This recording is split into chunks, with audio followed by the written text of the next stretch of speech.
நண்பர் ஒருத்தர் கேட்டிருந்தார், நாங்க மீனவர்களை ஒருங்கிணைக்கிறீங்களா அப்படின்னாரு. ஆமாங்க அப்படின்னாரு. நடந்த மாதிரிதான் அப்படின்னாரு. ஏன்னு இப்படி ஒரு எதிர்மறையான எண்ணத்தை பேசுறீங்க அப்படின்னு முகநூல்லே நான் கேட்டிருந்தேன். இல்ல இல்ல, குதிரைக்கு கொம்பு முளைச்ச மாதிரி தான் நாங்க. அந்த அண்ணனுக்கு இந்த கூட்டம் மிகப்பெரிய ஒரு சாட்சி.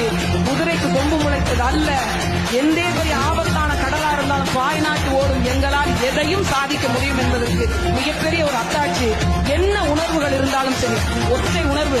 எல்லாரும் சொல்றாங்க 10 கோடி மக்கள்ல நாம் 1.5 கோடி மக்கள், ஒரு சமுதாயம். நான் சொல்றேன், இந்த சமுதாயம் என்ற வார்த்தையை நான் எடுத்துக்க மாட்டேன். நாம ஒரு பேரினத்தின் பிள்ளைகள். நாம மீனவர்ன்றது அகத்தியம் எழுதப்பட்ட நாளிலிருந்து தொல்காப்பியம் சொல்லிச்சு 5 நிலங்கள்னு. அதுக்கு முன்னர் எழுதிய அகத்தியம் இலக்கணம் வகுத்த போது 4 நிலங்கள் தான் இருந்தது. அந்த நிலத்தில் முதன்மையாக சொல்லப்பட்ட நிலம் நெய்தல் நிலம்.